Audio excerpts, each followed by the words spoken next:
Thank you very much. And I've left the link for the Bisan Center in the chat there. Our next speaker is Adam Shapiro. He, again, is the Director of Advocacy for Israel-Palestine at Dawn, or the Democracy for the Arab World Now. Adam, over to you. Thank you, and thank you to all my predecessor speakers on this call who've delivered a really important overview and insight into what's going on.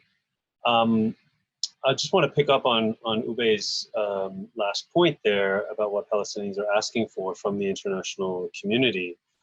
And I think what's worth noting is that the request about accountability is oftentimes, and I would even argue most times, not about doing something extraordinary.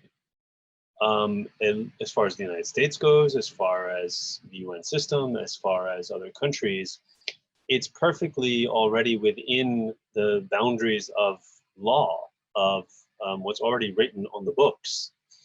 It's really a question of political will and implementation. And just to give you a quick example which ties into also the media narrative on some of this stuff, which is what I was also asked to speak about.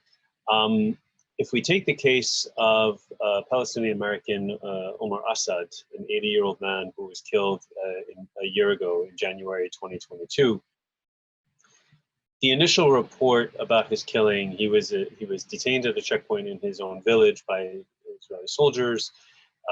He was blindfolded, gagged, and bound, had his arms bound, his hands bound, and left in an abandoned construction site for a home for a few hours in the middle of the night. And then ultimately, when the soldiers left, they released him and the other people who were being detained, and he ended up dying as a result of the treatment he experienced.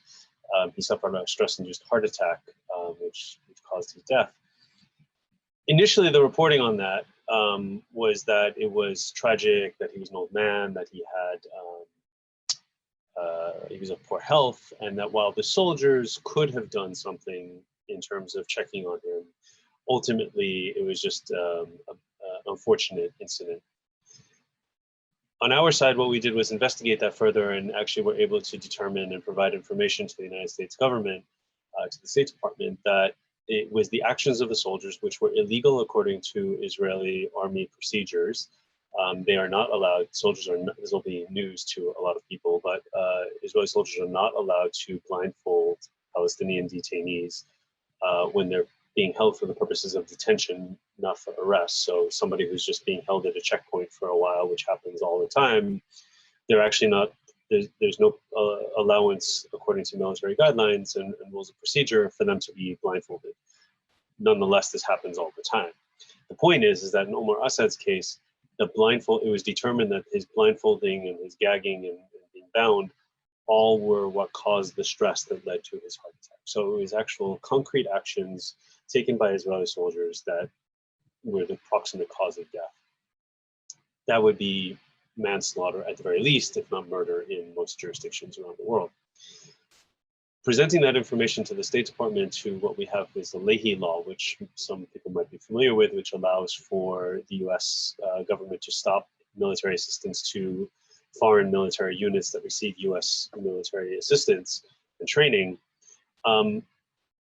All that we were asking for and all that is required for the US government at that point is to investigate and implement, if the investigation confirms our findings, implement the law that's already on the books. It doesn't require inventing a new law. It doesn't require inventing a new reason to look at Israel specifically. This is a law that applies to all countries around the world.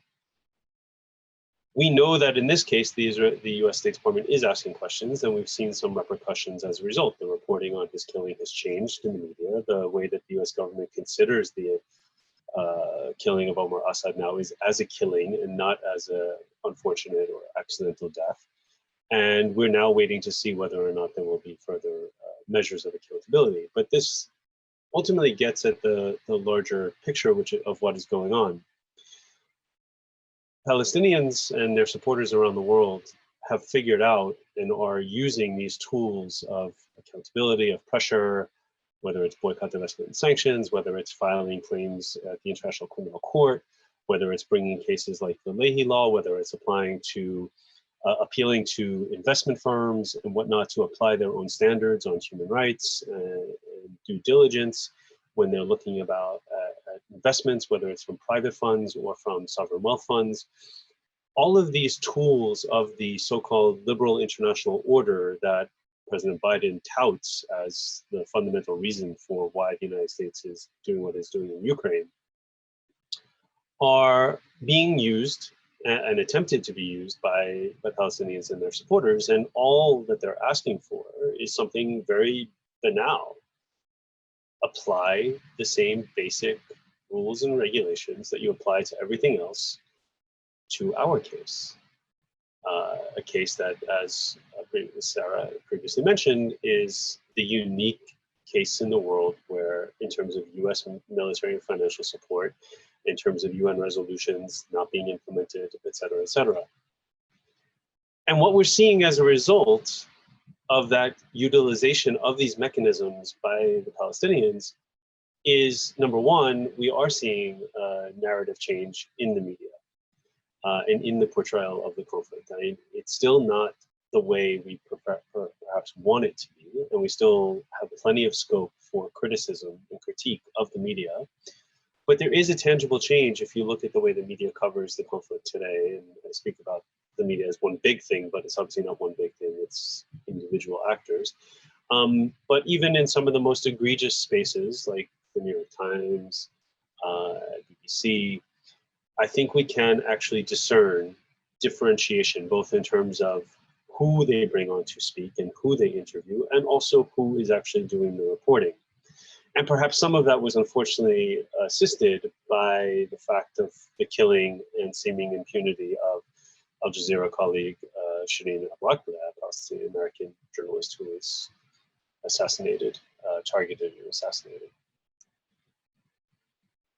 In response to, and I should say, we should understand all of these actions as resistance, that this is all part of the big package of resistance that Palestinians are offering and their supporters are offering to the Israeli occupation, colonization, apartheid, all of it.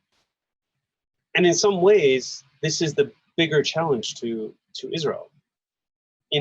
I would argue, and I've argued this for a long time, that regardless of what we think about Palestinian militant action, armed action, in some ways, it's the easiest thing for Israel to deal with. In part because it receives so much weaponry and assistance from the United States and other places. The harder thing, the more difficult thing, and the thing that enables Palestinians to build greater support around the world is these other forms of resistance, these other types of actions, from running the gamut of nonviolent resistance from on the ground protesting and opposition to bureaucratic measures trying to be implemented around the world. And that's where we're seeing a full-on Israeli assault now in an attempt to sort of catch up and stop what has been many successful initiatives, whether it's, again, the boycotting and divestment strategies that have led to companies pulling out of their engagement in Israel in terms of investments or in terms of operations, including one of the biggest successes of Veolia, but even something a little bit maybe not as economically important, but certainly symbolically important, of Ben & Jerry's taking the action that it took, to things like the Norwegian Sovereign Wealth Fund, basically disinvesting from companies that are on the UN list of companies that are investing in and benefiting from the occupation. There are countless more examples happening around the world. And what Israel and its allies are trying to do now is to criminalize that, and trying to do that through the introduction of the next tool in its arsenal, which is the weaponization of anti-Semitism. And we're seeing that through the adoption of the IRA definition of anti-Semitism, an attempt to criminalize any speech, any kind of activity that dares to question what Israel is doing. But they're not satisfied in some ways with just doing that. They're now trying, the effort to deploy these tactics is also being extended to also shut down other types of activities that are intersectional with the occupation and support of Israel, which have to do with challenging companies on climate change and their involvement in policies that are advancing climate change. The same tactics to shut down BDS in the United States are being used to shut down boycott, divestment, sanctions of fossil fuel companies, using copy-paste tactics to apply what was used to shut down Palestinian, or attempt to shut down Palestinian activism, to now shut down climate activism.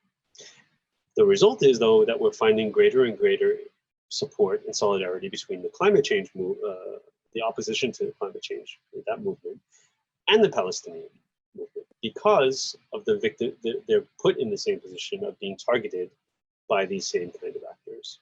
And this is happening on a global scale. So I certainly don't want to paint a rosy picture. It's not a rosy picture, and what Palestinians are facing today is as has been mentioned, is in some ways unprecedented.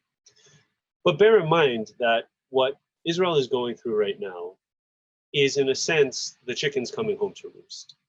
It is the case that the settler movement that was largely enabled and supported by successive Israeli governments and by the United States and others, and they were happy to see them, expand and conquer territory and conquer Palestinians in the West Bank. Well, that settler movement has grown up and recognized and decided it wants power in Israel, inside the government, and to determine the policies of the state for its own citizens, not just for how it operates in terms of the occupied territories. And that's starting to scare people. That's starting to scare Israelis. That's starting to scare even the Americans. And I think because of that, we're at a very interesting juncture in history, which is, again, extremely dangerous for Palestinians, but also an opportunity for us in the movement to support Palestine to push harder and to push this tipping point over. I'll stop over there and leave the rest for discussion. Thank you.